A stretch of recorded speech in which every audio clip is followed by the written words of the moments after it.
ભગવાન શ્રી સ્વામિનારાયણના ભક્તરત્નો ભાગ 7 પ્રકરણ 1 માણાવદરના મયારામ ભટ્ટ. મયારામ ભટ્ટ માણાવદરના નિવાસી, મૂળ કલોલ પાસેના પાનસર ગામના વતની, જાતે વિસનગરા નાગર, ગોત્ર પરાશર. તેઓ રામાનંદ સ્વામીના અનન્ય શિષ્ય હતા. નાની વયે તેઓ ઘરભંગ થયા. આથી નાતીલાએ તેમને ફરી લગ્ન કરવા ખૂબ સમજાવ્યા. ભટ્ટજી કહે, મારે મારા ગુરુને પૂછવું પડે. મારી તો લગ્ન કરવાની ઈચ્છા નથી, પણ તેઓ જે આજ્ઞા કરશે તે શિરોમાન્ય ગણીશ. નાતીલા એમને લઈ લોજ ગામે રામાનંદ સ્વામી પાસે આવ્યા. તે વખતે કથામાં રામાનંદ સ્વામી સાંખ્યની વાતો કરી રહ્યા હતા. અહોહો, માણસનું જીવતર કેટલું! એમાં પણ એને સ્ત્રીનું લારું વળગે તે ક્યારે પ્રભુ ભજે? અમારો તો એવો મત કે કોઈ રાજાનો કલૈયો કુંવર હોય અને એકવાર પરણી ચૂક્યો હોય ને ફરી પરણવાનું પૂછવા અમારી પાસે આવે તો એને આ ફંદામાં પડવા ન દઈએ. એ તો ઠીક, પણ કોક પહેલી જ વાર પરણતો હોય, માયરામાં 3 ફેરા ફરી લીધા હોય, અમે ત્યાંથી પસાર થઈએ ને ચોથા ફેરાની આજ્ઞા માગે તો હું તેને ચોથો ફેરો ફરવા દઉં નહીં. જીવન મળ્યું છે મોક્ષ માટે, ને તેમાં પરમ વિઘ્નકારી સ્ત્રી જ છે. એમાંથી વૃત્તિ તૂટે તો જ પ્રભુમાં લાગે. ગંગાના પ્રવાહની જેમ ગુરુની ગરવી વાણી વહેતી રહી ને ભટ્ટજીનું અંતર પખાડતી રહી. ભટ્ટજીએ ત્યાં જ નિશ્ચય કરી લીધો, હવે બીજો ભવ કરવો નથી. લગ્ન વિશે ગુરુને હવે પૂછાય. આજીવન બ્રહ્મચર્ય પાળી સત્સંગની સેવા કરીશ. એક દિવસ રોકાયા, પણ શા નિમિત્તે આવ્યા તે વિશે હરફ ઉચ્ચાર્યો નહીં. નાતીલા કહે, મયારામ, ગુરુની આજ્ઞા લઈ લે. ભટ્ટજી કહે, આજ્ઞા થઈ ગઈ, ઉત્તર મળી ગયો. મારે જીવનભર બ્રહ્મચર્ય વ્રત પાળવું એ ગુરુ આજ્ઞા તમે ન સાંભળી, અનહદ કૃપા કરી. નાતીલાને થયું, આ ભગત હવે જગતમાં નહીં પડે, વળો પાછા.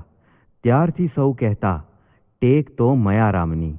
એકવાર ગુરુ રામાનંદ સ્વામી માણાવદર પધાર્યા ત્યારે રક્ષાબંધનને દિવસે તેમણે ગુરુને કાંડે રક્ષા બાંધી.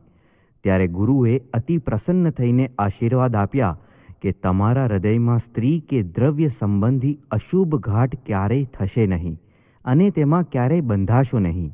આમ રામાનંદ સ્વામીના આશીર્વાદથી તેમને નિષ્કામીપણું, બ્રહ્મચર્ય વ્રત સહેજ દ્રઢ થઈ ગયું હતું. પોતે ધર્મનિષ્ઠામાં અડગ, નાનો સરખો પણ ધર્મનો લોપ થવા દે નહીં. એક વખત સત્સંગી બાઈ પગમાં પહેરવાનું કડલું એટલે કે ઘરેણું મયારામ ભટ્ટને ત્યાં મૂકી પૈસા લઈ ગયેલી. તેને 2-3 વર્ષ વીતી ગયા, પણ બાઈ તેનું ઘરેણું લેવા આવી શકી નહીં. એક દિવસ ભટ્ટજીએ પટારામાં જોયું તો એક કડલું દીઠું. તેથી પોતાને વિચાર થયો કે કડલું એક ન હોય, પગમાં કડલા પહેરવા માટે જોડી જ હોવી જોઈએ. બાઈ અચાનક આવીને માંગશે તો હું શું કહીશ? પછી પોતાના પૈસા ખર્ચી સોની પાસે તેટલા જ વજનનું બીજું કડલું તૈયાર કરાવી રાખ્યું. એક દિવસ તે બાઈ પોતાનું કડલું લેવા આવી અને કહ્યું, લો તમારા પૈસા અને લાવો મારું કડલું. એટલે ભટ્ટજીએ 2 કડલા બાઈ પાસે મૂક્યા. બાઈ પ્રામાણિક હતી. તે કહે, મારું તો એક જ કડલું છે. ભટ્ટજી કહે, તારા દીકરાના સોગન ખા. બાઈ કહે, મારા દીકરાના સોગન છે કે મેં તમને એક જ કડલું આપ્યું હતું, પછી તેનું એક કડલું પાછું આપ્યું. ભટ્ટજી આવા પ્રામાણિક, નીતિવાળા અને ધર્મચુસ્ત હતા. પવિત્ર બ્રાહ્મણ હતા. સરળ ને નિર્ભિમાની હતા. અનીતિનું ક્યારેય લેતા નહીં. કોઈ વસ્તુનો સંગ્રહ કરતા નહીં. ધ્યાન ભજનમાં મસ્ત રહેતા. બ્રહ્મચર્ય વ્રત પાલનમાં પણ અતિ દ્રઢ હતા. મયારામ ભટ્ટને ગુરુ રામાનંદ સ્વામી વિશે ભગવાનપણાનો ભાવ હતો. મુક્તાનંદ સ્વામી, લાલજી સુથાર તથા તેમણે મળીને નક્કી કર્યું હતું કે કોઈ હથેળીમાં રાધા કૃષ્ણના દર્શન કરાવે તો પણ રામાનંદ સ્વામી સિવાય કોઈને ભગવાન માનવા નહીં. આવી દ્રઢ ટેક તેમને સ્વામી વિશે હતી. તેમ છતાં શ્રી હરિ જ્યારે નીલકંઠ વર્ણી વેશે લોજ પધાર્યા અને શ્રી હરિનો યોગ થતા શ્રી હરિમાં તેમને નિર્માણીપણું, ખપ, તિતિક્ષા, સેવા, શ્રદ્ધા મહિમા વગેરે સદ્ગુણોના દર્શન થયા ત્યારે તેઓ મનોમન શ્રી હરિ પ્રત્યે અહોભાવ ધરાવતા થઈ ગયા. નીલકંઠ વર્ણી જ્યારે લોજમાં આવ્યા અને રામાનંદ સ્વામીને ભુજમાં આ સમાચાર મળ્યા ત્યારે રામાનંદ સ્વામીએ વર્ણીને થાંભલાને બાથ ભીડીને રહેજો એવો સંદેશો લોજ પહોંચાડવા મયારામ ભટ્ટને આજ્ઞા કરી હતી. મયારામ ભટ્ટે સ્વામીની આ આજ્ઞા વર્ણીને કહી. આથી નીલકંઠ વર્ણીએ તરત જ ઊભા થઈને થાંભલાને બાથ ભીડી. આ જોઈને મયારામ ભટ્ટે કહ્યું, બ્રહ્મચારીજી, થાંભલાને બાથ ભીડીને રહેવું એટલે સત્સંગના સ્તંભ સમાન આ મુક્તાનંદ સ્વામીની આજ્ઞામાં રહેવું એમ વાત છે. એટલે નીલકંઠ વર્ણી થાંભલાને બાથ છોડીને મુક્તાનંદ સ્વામીને વંદન કરવા ગયા. મુક્તાનંદ સ્વામી એમને ભેટી પડ્યા. શ્રી હરિનું આવું સરળપણું જોઈ ભટ્ટજી તેમને વંદી રહ્યા. રામાનંદ સ્વામીના દર્શનની અભિલાષાએ નીલકંઠ વર્ણી લોજમાં રોકાયા હતા. તેમને રામાનંદ સ્વામીના દર્શને કચ્છમાં જવાની ખૂબ ઈચ્છા, પરંતુ મુક્તાનંદ સ્વામી તેમને રોકી રાખતા. આમ લગભગ 7 માસ થયા છતાં રામાનંદ સ્વામીના દર્શન ન થયા. તેથી સ્વામીના દર્શન કરવા તેઓ ખૂબ જ વ્યાકુળ થઈ ગયા. મુક્તાનંદ સ્વામીને પણ લાગ્યું કે હવે વિશેષ વાયદાથી નીલકંઠ વર્ણીને સંતોષ નહીં થાય. તેથી તેમણે આષાઢી સંવત 1856ના ફાગણ વદ 5મે રામાનંદ સ્વામી ઉપર એક પત્ર લખ્યો અને બીજો એક પત્ર નીલકંઠ વર્ણીએ પણ લખ્યો. આ બંને પત્રો લઈ માણાવદરના મયારામ ભટ્ટ ભુજ રામાનંદ સ્વામી પાસે પહોંચી ગયા. પોતાના ખડિયામાંથી પત્રો કાઢી રામાનંદ સ્વામીના હાથમાં આપ્યા. પત્રો હાથમાં લેતા રામાનંદ સ્વામીના મુખ ઉપર આનંદ તરી આવ્યો. તેમણે બંને પત્રો માથે અડાડ્યા. નીલકંઠ વર્ણીનો પત્ર છાતીએ અડાડ્યો. ભટ્ટજી ચિકિત્સક હતા. તેમણે આ જોઈ લીધું. વર્ણીના ચમત્કારી સ્વરૂપનો મોહ તો તેમને પણ લાગ્યો હતો, છતાં ચિત્તની વૃત્તિ ગુરુ ભક્તિની નિષ્ઠામાંથી ચલાયમાન ન થઈ જાય તેની તેઓ તકેદારી રાખતા હતા. રામાનંદ સ્વામીએ મુક્તાનંદનો પત્ર વાંચી લીધો. પછી નીલકંઠ વર્ણીનો પત્ર ખોલ્યો. ભટ્ટજીએ બંને પત્રો લીધા. ખભે ખડિયો ભરાવ્યો, પાઘડી બરોબર પહેરી, તેમાં ટીપણું ગોઠવી દીધું. રામાનંદ સ્વામી તેમનું ટીપણું જોઈ હસ્યા એટલે ભટ્ટજી મૂંઝાયા. તેમણે પાસે આવી હાથ જોડી કહ્યું, સ્વામી, કેમ હસ્યા? સ્વામીએ કહ્યું, જેમના આધારે કાળ ગતિ કરે છે, ગ્રહો નિયમમાં રહે છે, તે સાક્ષાત પધાર્યા છે. તો હવે કોઈ કાંઈ પૂછે તો ટીપણાને નહીં પણ તેમને પૂછીને જવાબ દેજો. ભટ્ટજી બ્રાહ્મણ હતા. રામાનંદ સ્વામીના સ્વરૂપમાં દ્રઢ નિષ્ઠાવાન હતા. તેથી સ્વામીના શબ્દોનો મર્મ સમજી ગયા. તરત જ તેમણે ટીપણું કાઢ્યું અને ફેંકી દેવા જતા હતા ત્યાં રામાનંદ સ્વામીએ તેમને અટકાવ્યા. તેમણે કહ્યું, ભટ્ટજી, તેને ફેંકી ન દેશો. વર્ણી જ પોતે તમને ટીપણું જોવાનું કહેશે ત્યારે ટીપણું ખોલજો, પણ વર્ણીની મરજી જોઈને બોલજો. બીજાને કહો ત્યારે વર્ણીની સ્મૃતિ કરીને કહેજો. ગુરુ રામાનંદ સ્વામીને મુખેથી શ્રી હરિનો આવો મહિમા સાંભળી ભટ્ટજીને શ્રી હરિના સ્વરૂપનો મહિમા આ પ્રસંગે સમજાયો. થોડા સમય પછી રામાનંદ સ્વામીએ નીલકંઠ વર્ણીને પીપલાણામાં દીક્ષા આપી. ત્યાર પછી જેતપુરમાં ગાદી સોંપી, સત્સંગ સોંપ્યો. સૌને આ નાના સહજાનંદ સ્વામીની આજ્ઞામાં રહેવા જણાવ્યું અને તેઓ અંતર્ધાન થયા. રામાનંદ સ્વામીના ધામમાં ગયા પછી શ્રી હરિએ સમાધિ પ્રકરણ ચલાવ્યું. માંગરોળમાં નિશ્ચેતન બનેલા શરીરના ઢગલા થતા. લાકડાના થરની જેમ તેની ગોઠવણી થતી. સમાધિ જોવા મયારામ માંગરોળ ગયા. શ્રી હરિને પગે લાગીને બેઠા. સાધુઓ સમાધિમાં હતા. શ્રી હરિ કહે, ભટ્ટજી, બેસો, પલાઠી વાળો. સ્વામિનારાયણ, સ્વામિનારાયણ ભજન કરો, સમાધિ થશે. ભટ્ટજી બેઠા ને ભજન શરૂ કર્યું. ત્યાં તો નાડી પ્રાણ તણાવા લાગ્યા. જીવાત્મા ઊંડો ઉતરવા લાગ્યો. ભટ્ટજી પરસેવે રેબઝેબ થઈ ગયા. એ તો ઉઠીને વાવમાં જઈ તત્કાળ મોં ધોઈ આવ્યા. શ્રીજીએ ફરી ભજનમાં બેસાડ્યા.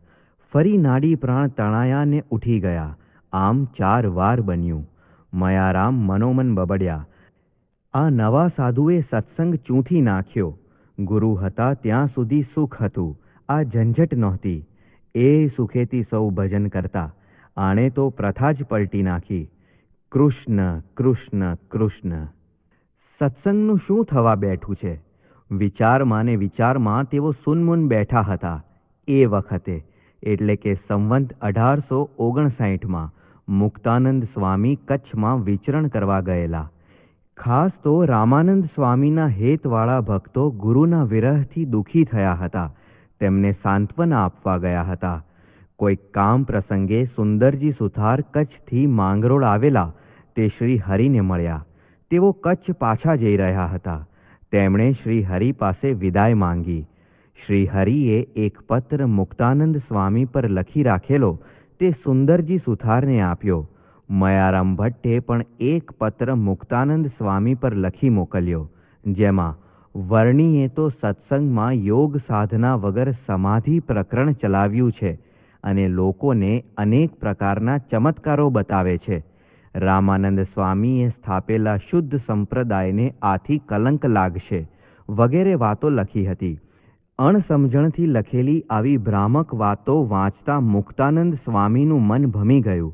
તેમને થયું, વર્ણી નાના, બિન અનુભવી, તેમાં સ્વામીએ તેમને ગાદી સોંપી દીધી એટલે જ્ઞાન માર્ગ છોડી ઐશ્વર્ય અને ચમત્કારનો તેમણે આશરો લીધો. આ માટે શ્રી હરિને ઠપકો આપવા મુક્તાનંદ સ્વામી કચ્છથી આવ્યા. શ્રી હરિ મેઘપુર હતા. ત્યાં જઈ મુક્તાનંદ સ્વામીએ એકાંતમાં શ્રી હરિને સમાધિ પ્રકરણ બંધ કરવા ઠપકો આપ્યો. શ્રી હરિએ તેમને શાંતિથી કહ્યું, સ્વામી, આમાં હું કાંઈ કરતો નથી. ભક્તો રામાનંદ સ્વામીનું ભજન કરે છે અને તેમને સમાધિ થાય છે. એમ કહી શ્રી હરિએ સંતદાસજીને સમાધિ કરાવી. મુક્તાનંદ સ્વામીએ તેમની નાડી તપાસી. નાડી ચાલતી હતી. મુક્તાનંદ સ્વામીને સમાધિની વાત સાચી લાગી. તો પણ તેઓ નિસંશય થયા નહીં. ત્યાર પછી મેઘપુરથી કાલવાણી પધારતા મેઘવતી નદીના કાંઠે ખાખરા વનમાં તેમને રામાનંદ સ્વામીએ દર્શન આપ્યા અને શ્રી હરિનો ખૂબ મહિમા કહ્યો. ગુરુના વચનથી મુક્તાનંદ સ્વામીને શ્રી હરિના પરમાત્મા સ્વરૂપનો મહિમા દ્રઢ થઈ ગયો. કાલવાણી પહોંચી તેમણે શ્રી હરિને રામાનંદ સ્વામીની ગાદી ઉપર બેસાડ્યા અને તેમની આરતી ઉતારતા ગાવા લાગ્યા, જય સદગુરુ સ્વામી, જય સદગુરુ સ્વામી, સહજાનંદ દયાળુ, બળવંત બહુનામી. મુક્તાનંદ સ્વામીનું આવું પરિવર્તન જોઈ મયારામ ભટ્ટ આશ્ચર્ય પામી ગયા. ભટ્ટજી શ્રી હરિને પગે લાગીને સ્વામી પાસે આવી તેમની બાજુમાં બેસી ગયા. ધીરેથી તેમણે પૂછ્યું, સ્વામી, તમને સમાધિ થઈ? એટલે મુક્તાનંદ સ્વામી હસ્યા. તેમણે કહ્યું, શું ધૂળ સમાધિ થાય? આ જ્ઞાન થયું તે જ સમાધિ. રામાનંદ સ્વામીએ સમજાવી દીધું. તમને ઠપકાના 2 શબ્દો કહ્યા છે કે તમારી સંશય વૃત્તિથી તમે ભરમાવો છો અને બીજાને પણ એવી દ્વિધામાં મૂકી દ્યો છો. માટે હવે સ્થિર બુદ્ધિ રાખી આ શ્રી હરિમાં પરમાત્મા ભાવ દ્રઢ કરજો. સ્વામીએ ખાસ તમારા માટે આ સંદેશો કહ્યો છે. આ પ્રસંગ પછી ભટ્ટજીને શ્રી હરિમાં પરમાત્માનો ભાવ સ્થિર થઈ ગયો. રામાનંદ સ્વામીએ સૌરાષ્ટ્રમાં જુદી જુદી જગ્યાએ 20 જેટલા સદાવ્રત ચાલુ કરાવ્યા હતા. આ સદાવ્રતો માટે શ્રી હરિની આજ્ઞાથી ભટ્ટજી ગામો ગામ અનાજ ઉઘરાવતા. પોતાનો વ્યવસાય તેમણે ગૌણ કરી નાખ્યો હતો. ખેતી કરતા તેમાં પણ ખાસ ધ્યાન આપતા નહીં. ત્યાગી જેવું જીવન જીવતા હતા. આથી પરિવારજનોએ કંઈક કમાવા દબાણ કર્યું. મયારામ ભટ્ટ અને તેમના નાના ભાઈ ગોવિંદરામ એ 2 ભાઈને વિચાર થયો કે આપણે કંઈક વેપાર શરૂ કરીએ. રાત્રે કથા, કીર્તનને, ધ્યાન, ભજન વગેરે પોતાના નિત્ય નિયમથી પરવારી વિચાર કરવા બેઠા. પરંતુ દરેક ધંધાના ગુણ દોષના અને નફા તોટાના વિચાર કરતા સવાર પડી ગયું. કૂકડો બોલ્યો. ત્યારે મયારામ ભટ્ટે પૂછ્યું, ગોવિંદરામ, આ શું થયું? ત્યારે તે કહે, ભાઈ 4 વાગ્યા. મયારામ ભટ્ટ કહે, વ્યાપાર કરવાની હજુ વાત કરીએ છીએ ત્યાં આખી રાત પ્રભુ ભૂલ્યા તો પછી માલ ઘરમાં આવશે ત્યારે શું થશે? જોઈએ તેટલા અન્ન વસ્ત્ર તો મહારાજની કૃપાથી મળી રહેશે. માટે હવે આપણે ભજન ભક્તિ સિવાય કાંઈ પણ પ્રવૃત્તિ કરવી નહીં એવી પ્રતિજ્ઞા લીધી ને ભગવાને પણ કૃપા કરી. બંને ભાઈઓનો વ્યવહાર ક્યારેય અટક્યો નહીં. બંને ભાઈઓએ સત્સંગની સેવા માટે જીવન હોમી દીધું. શ્રી હરિની કૃપાથી ભટ્ટજીને સાંખ્ય વિચાર પણ દ્રઢ થઈ ગયો હતો. એક જ વાર એક બ્રાહ્મણ પોતાનો છોકરો મરી જવાથી પોકે પોકે રડતો તે છાનો જ ન રહે. ભટ્ટજી ખરખરે ગયા અને તેને કહ્યું, તું તો ખાતો પીતો નથી, તે શું છે? આ તારો દીકરો મરી ગયો તે શું કઈ ઉદયપુરની ગાદી ખાલી થઈ ગઈ? આ એક બ્રાહ્મણ મુવો તો એક ખડીયો ઓછો, એમાં તે શું? આ સાંભળી બ્રાહ્મણનો શોક ટળી ગયો. તે કહે, હું તો 15 દિવસમાં મરત, તમે જીવતો રાખ્યો. આમ તે બ્રાહ્મણને સાંખ્ય વિચાર દ્રઢ કરાવી તેનો શોક પણ ટાળી નાખ્યો. મયારામ ભટ્ટ શ્રી હરિ સાથે વિચરણમાં રહેતા, શ્રી હરિની અંગત સેવા કરતા, સમયમાં ઘણી વાર કારભારું સંભાળતા, સત્સંગ વધારવાની અખૂટ હોંશ. મયારામ ભટ્ટજીના માતુશ્રીને શ્રી હરિનો નિશ્ચય દ્રઢ થઈ ગયો હતો. તેઓ હંમેશા શ્રી હરિનું ભજન સ્મરણ કર્યા કરતા. એક વખત તેમને ઘણા દિવસ સુધી શ્રી હરિના દર્શન થયેલા નહીં, તેથી તેઓ ઉદાસ થઈ ગયા. પૂરું ખાઈ પીએ પણ નહીં ને શ્રી હરિને સંભાળી કોઈ વાર રુદન પણ કરે. એકવાર તેઓ રાત્રે ઘરના કમાડ વાસીને ધ્યાન કરવા બેઠા. ધ્યાન કરી આંખ ઉગાડી ત્યાં શ્વેત શીતળ ને શાંત તેજમાં શ્રી હરિના દર્શન થયા. અનંત મુક્તોએ સહિત શ્રી હરિના દર્શન કરી તેઓ અત્યંત આનંદ પામ્યા અને શ્રી હરિની સ્મૃતિ કરવા લાગ્યા. એ વખતે મયારામ ભટ્ટે ઘરમાં પ્રકાશ દીઠો, તેથી કમાડ ખોલી અંદર ગયા. શ્રી હરિના દર્શન થયા એટલે પગે લાગી કહ્યું, બહુ દયા કરી દર્શન દીધા મહારાજ. શ્રી હરિ કહે, ભટ્ટજી, તમારા માતુશ્રી ઘણા દિવસથી પ્રાર્થના કરતા હતા, તેથી ખેંચાઈને અમે આવ્યા છીએ. એમ કહી તરત જ અંતર્ધાન થઈ ગયા. શ્રી હરિના આવા અલૌકિક દર્શન કરીને ભટ્ટના આનંદનો પાર ન રહ્યો. શ્રી હરિ મયારામ ભટ્ટને જ્યાં મોકલે ત્યાં તે પ્રેમથી જતા અને જે સેવા બતાવે તે ઉત્સાહથી કરતા. શ્રી હરિની સાથે રહીને અંગત સેવા પણ કરતા. એ જમાનામાં સંદેશા વ્યવહાર પત્ર દ્વારા થતો. બંને ભટ્ટ ભાઈઓ બહુધા પગે ચાલીને શ્રી હરિના પત્રો ગામો ગામ પહોંચાડતા. આવી કઠિન સેવા તેઓ ઉત્સાહથી કરતા. 50-60 માઇલ તેઓ એક દિવસમાં કાપી નાખતા. એક વાર 69 કાળમાં મયારામ ભટ્ટ ગુજરાતમાં એક ગામ ગયા. ત્યાં એક સાંખ્ય યોગી સત્સંગી બ્રાહ્મણ બાઈને ઘરે ઉતર્યા. તે બાઈને એક દીકરી હતી, પણ ઘરમાં કંઈ દાણા ન મળે. તેથી તે બાઈએ ભટ્ટને પૂછ્યું, તમે મહારાજને કહેજો કે અમને વહેલા તેડવા આવે, કેમ કે અમે દાણા વિના જીવીશું નહીં. વળી ઘરમાં કાંઈ પૈસા નથી કે જેથી દાણા લાવીને ખાઈએ, માટે આટલો સંદેશો જરૂર મહારાજને પહોંચાડજો. મયારામ ભટ્ટ શ્રી હરિ પાસે ગયા ને બધી વાત કરી. શ્રી હરિએ ભટ્ટને કહ્યું, તમે એ બાઈને કહો કે તેના ઘરમાં એક કોઠીમાં મગ ભર્યા છે, તે તમે વિસરી ગયા છો. એ કોઠીનું ઢાંકણું ઉઘાડવું નહીં ને સાણેથી કાઢીને ખાવા ને ઘઉં ચોખા પણ એ મગ આપીને લેજો. મયારામ ભટ્ટ તે બાઈના ઘરે જઈને વાત કરી ત્યારે તે બાઈ બોલ્યા, મારા ઘરમાં મગ હોય તે મારા જાણવામાં ન હોય? મારા ઘરમાં તો પાશેર પણ અનાજ નથી. મયારામ ભટ્ટ કહે, ચાલો આપણે કોઠી તો જોઈએ. શ્રી હરિએ કોઠી બતાવી હતી. તે કોઠીનું સાણું ખોલ્યું તો તેમાંથી મગની ઢગલી થઈ. પછી તેમાંથી મગ કાઢી કાઢીને વેચે. તેના રૂપિયામાંથી ઘઉં, બાજરી અને ચોખા વગેરે લે ને કપડાં પણ લે. તે વખતે બધા અનાજ કરતાં મગ બહુ મોંઘા હતા. એવી રીતે તે બાઈ ભક્તનો નિભાવ કર્યો. મણ દાણામાંય એવડી જ કોઠી હતી, પણ શ્રી હરિની કૃપાથી એ બાઈને 30,000 રૂપિયાની મૂડી થઈ. મયારામ ભટ્ટ ધર્મ નિયમમાં બહુ દ્રઢ અને આચાર વિચારની ખૂબ જ કાળજી રાખતા. કોઈના હાથનું જળ કે રાંધેલું અન્ન લેતા નહીં. પોતાની સાથે દોરી લોટો તેઓ હંમેશા રાખતા. પોતે જાતે પાણી સિંચી લાવી હાથે રસોઈ બનાવતા અને ઠાકોરજીને ધરીને પછી જ જમતા. સમૈયા ઉત્સવમાં આવ્યા હોય કે શ્રી હરિની સાથે ફરતા હોય કે ઘરે હોય, પણ આ નિયમ એમણે છેવટ સુધી પાળ્યો હતો. મયારામ ભટ્ટને સર્વે સત્સંગીનો મહિમા અને પક્ષ હતો. કોઈ સત્સંગી ધર્મ નિયમમાં શિથિલ થઈ ગયો હોય અથવા માન અપમાન, રોગ, મરણ વગેરે ગમે તે કારણે સત્સંગમાંથી પાછો પડી ગયો હોય તો મયારામ ભટ્ટ તેને પ્રેમથી સમજાવતા, હિંમત આપતા, બનતી દરેક જાતની મદદ કરતા, અભાવ કાઢતા અને સૌનો મહિમા કહેતા. તેના હૃદયમાં સત્સંગનો રંગ કાયમી ટકી રહે એવી દ્રઢતા થાય ત્યારે જ જમતા.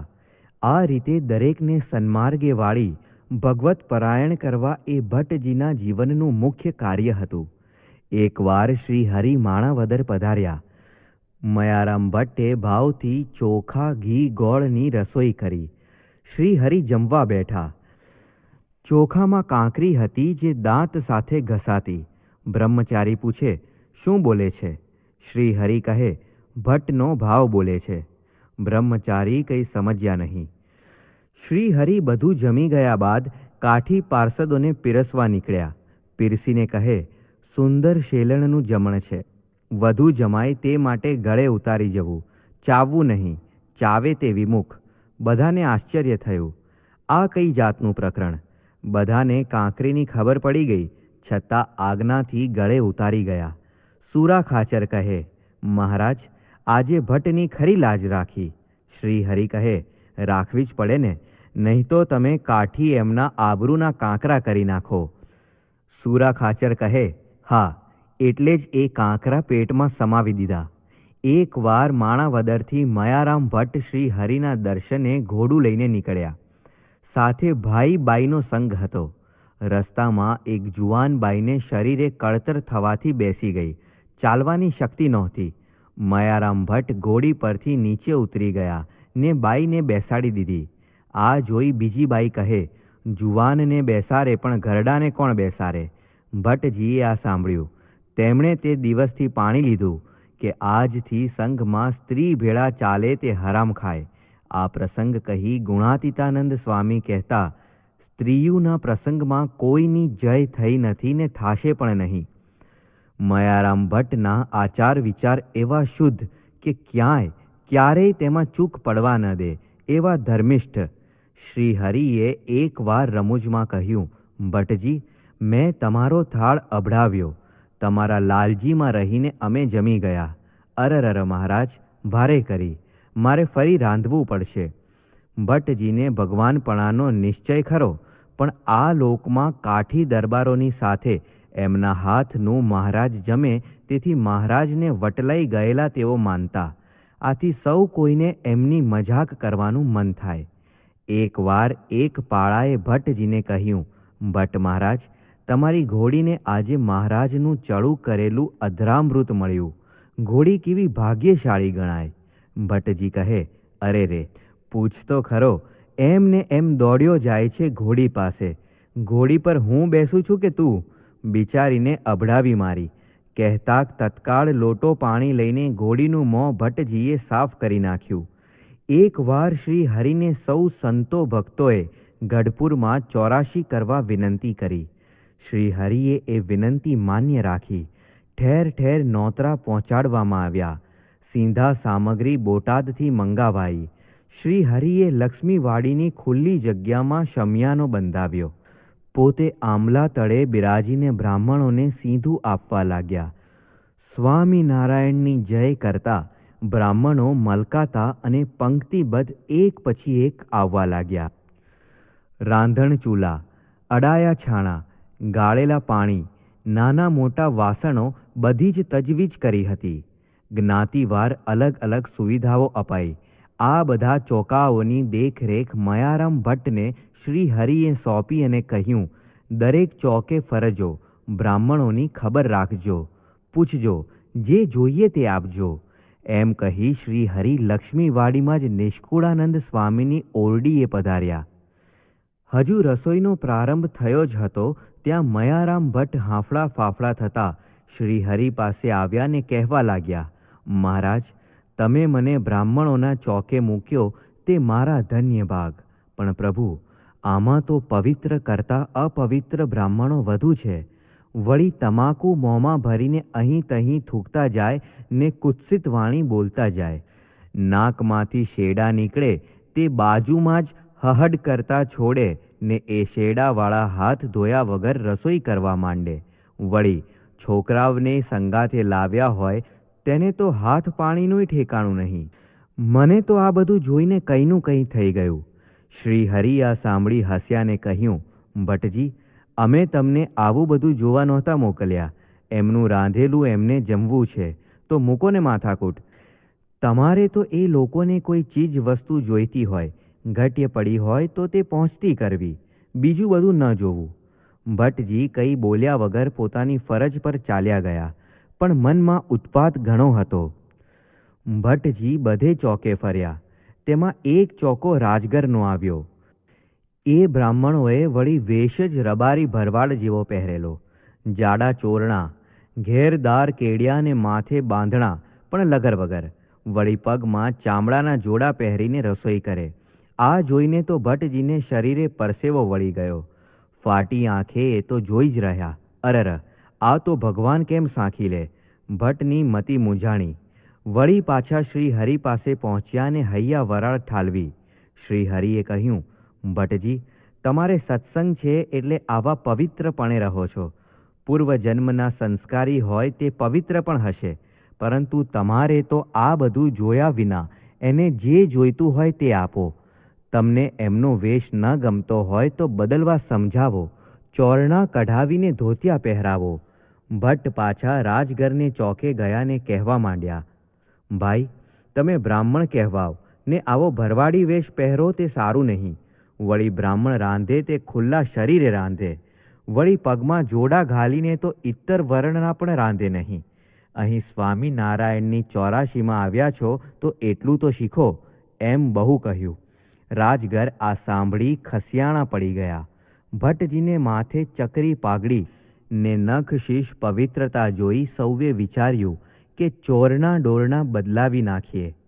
દૂરના ગામડાઓમાંથી આ બધા આવેલા. અધરાત મધરાત ચાલતા નીકળેલા.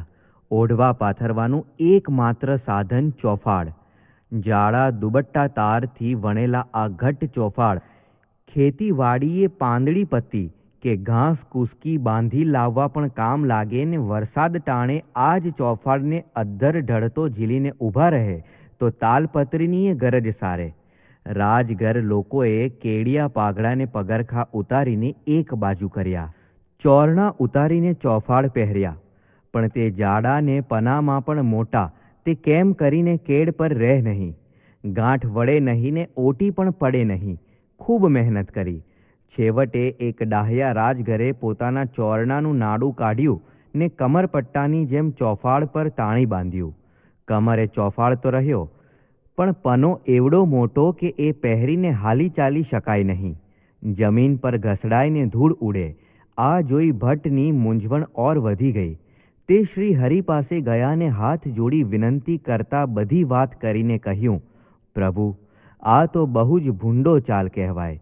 મેં બહુ ઉપદેશ કર્યો ત્યારે રાજગર લોકોએ 8 હાથના ચોરણા ઉતારીને 24 હાથના ચોફાડ પહેર્યા ને કેડ પર રહે તે સારું એના પર ચોરણાની નાળિયું બાંધી. હવે તો હાલ જ બેહાલ થઈ ગયા છે. આ સાંભળી શ્રી હરિ હસવા લાગ્યા. તરત રાજગોરને ચોકે પધાર્યા. સૌએ જોયું કે સ્વામિનારાયણ દર્શન દેવા આવ્યા છે. તે બધા રાજગર દોડ્યા. ઢસડાતા ચોફાડને લીધે ધૂળની ડમરી ઉડી. શ્રી હરિએ સૌને શાંત કર્યાને કહ્યું, તમે તમારા મૂળ પહેરવેશમાં જ રાંધો. આ અમારા ભટ્ટ બહુ ચોખલાઈવાળા છે, પણ એ તમારા રીત રિવાજ જાણે નહીં, તેથી આ બધું થયું છે. રાજગરોએ નક્કી કરેલું કે ભગવાન પાસે જઈને આ બળાપો કાઢવો, પરંતુ અંતર્યામી પ્રભુએ એમને બોલવાનો અવકાશ રહેવા ન દીધો. બધા હરિવરના પગમાં પડી ગયા અને આ ચોફાડની લપમાંથી છૂટ્યાનો હાશકારો અનુભવ્યો. શ્રી હરિએ ભટ્ટજીનો મહિમા કહેતા કહ્યું, ભટ્ટજી ભગવાનનું માણસ છે. એમણે શાસ્ત્રોની રીતે બ્રાહ્મણના ધર્મ, પહેરવેશ, પવિત્રતા બધું જીવનમાં દ્રઢ કર્યું છે. પણ ધન્યવાદ દેવા જોઈએ કે રાજગરને ચામડા જેવા ચોફાળ પહેરાવીએ છૂટકો કર્યો. પછી તો એ હાસ્યની છોડોમાં ભક્તો ભટ્ટજીના ચોખ્ખાઈના પ્રસંગો એક પછી એક યાદ કરાવવા લાગ્યા અને શ્રીહરિને હાસ્ય રસથી ભીંજવી દીધા. જો કે મયારામ ભટ્ટને શ્રીહરિના નિશ્ચયમાં કદી સંશય થતો નહીં. ગુણાતીતાનંદ સ્વામીએ વાતોમાં કહ્યું તેમ મયારામ ભટ્ટને ઋષિપણાના પાશ રહી ગયેલા. પૂર્વ જન્મમાં ઋષિ હશે, તેથી બાહ્યાચારનું પાલન જીવ સાથે જડાઈ ગયેલું, પણ શ્રી હરિમાં ભાવફેર નહીં. બાહ્ય રીતે ધર્મની લાજ પોતે જાળવતા, પણ શ્રી હરિ વિશે પરાત્પર પુરુષોત્તમ નારાયણનો ભાવ રાખતા. આમોદના દીનાનાથ ભટ્ટ સત્સંગી હતા. મહાવિદ્વાન પંડિત તરીકે પંકાતા, પણ શિક્ષાપત્રીમાં પોતાનું નામ શ્રી હરિએ ન લખ્યું ને મયારામનું નામ લખ્યું. આ વિચારથી તેઓ સત્સંગમાં પાછા પડી ગયા. ધીરે ધીરે બધાનો અભાવ લેવા લાગ્યા. આથી તેમની દીકરી જમુનાને બ્રહ્મ રાક્ષસ વળગ્યો. તે કોઈ ઉપાય જાય નહીં. દીનાનાથને 18,000 શ્લોકનું ભાગવત કંઠસ્થ, વળી પવિત્ર પણ એવા જ, પણ બ્રહ્મ રાક્ષસથી કંટાળી ગયા. બહુ ઉપાય કર્યા. છેવટે થાક્યા હાર્યા શ્રી હરિ પાસે તેઓ આવ્યા. શ્રી હરિએ વાત જાણી કહ્યું, ભટ્ટ, તમે તો પવિત્ર બ્રાહ્મણ, તમારે ત્યાં ભૂત કેવું? દીનાનાથ કહે, મહારાજ કૃપા સિંધો, બ્રાહ્મણ છું પણ અનાથ છું, દયા કરો. શ્રી હરિએ કહ્યું, આ મયારામ ભટ્ટને તેડી જાઓ, એ બહુ મોટા છે. મયારામ ભટ્ટ આમોદ આવ્યા. સવારે સ્નાન પછી પૂજામાં બેઠા. એમને જોઈને ભૂત રાડો પાડવા લાગ્યું. બળું છું, મારાથી રહેવાતું નથી, હું જાઉં છું, હવે ક્યારેય આ ખોળિયામાં નહીં આવું, એમ કહી ભૂત ગયું. આ જોઈ દીનાનાથને અતિ આશ્ચર્ય થયું. એમ કે હું આટલો પવિત્રને કેટલી રુદ્રી કરી, પણ ભૂત ભયંકર હતું. મારા પાઠ સામે તે પાઠ માંડતું, ને આ ભટ્ટજીએ તો કશું કર્યું નથી, ફક્ત તેના દર્શન થયા ને ભાગી ગયું. પંડિત દીનાનાથ ભટ્ટ ભક્ત મયારામ ભટ્ટના ચરણોમાં પડી ગયા. વિદ્વત્તાનું અભિમાન એક પવિત્ર હૃદયની ભક્તિ પાસે ઓગળી ગયું. પછી તો દીનાનાથ ભટ્ટે શ્રી હરિની સ્તુતિ કરી. ભવ સંભય ભીતિ ભેદનમ. નોંધ: મહારાજ મોટા મોટા યજ્ઞો કરતા ત્યારે નાણાં ખાતું અને હિસાબનું કામ મયારામ ભટ્ટ સંભાળતા. શ્રી હરિએ પોતાના અનન્ય નિષ્ઠાવાન ભક્ત તરીકે તેમને ગૃહસ્થોમાં મોખરે સ્થાન આપ્યું છે. શિક્ષાપત્રીમાં ગૃહાખ્યા મયારામ ભટ્ટાધ્યા યે મદાશ્રયા કહીને તેમને યથાર્થ અંજલિ આપી છે. વચનામૃતમાં પણ શ્રી હરિએ ધર્મમાં દ્રઢ કોણ રહી શકે તે બાબતે નિષ્કુળાનંદ સ્વામી અને મયારામ ભટ્ટનું નામ લીધું છે. સર્વમંગલ નામાવલીમાં મયારામા વિતાંબરાય નમઃ. મયારામ ભટ્ટના હાથે નિત્ય ધોતી વસ્ત્રો સ્વીકારતા શ્રી હરિને નમન કહીને શતાનંદ મુનિએ મયારામ ભટ્ટને શ્રી હરિની સેવામાં ગૂંથી લીધા છે. શ્રી હરિ ચરિત્રામૃત સાગરમાં સિદ્ધાનંદ સ્વામી લખે છે, શ્રી હરિએ જીવેન્દ્ર નૃપના ભવનમાં સભામાં વાત કરતા કહ્યું, અમારી પૂજા થાય છે ત્યારે અનંત વસ્ત્રાભૂષણ આવે છે, તે મયારામ ભટ્ટ રાખે છે. કારણ કે તેમની પ્રકૃતિ એવી છે કે કોઈ પણ ચીજમાં લલચાય નહીં. ફાવે તેવી રૂપવતી સ્ત્રી હોય તો પણ કાળી નાગણી જેવી સમજે છે.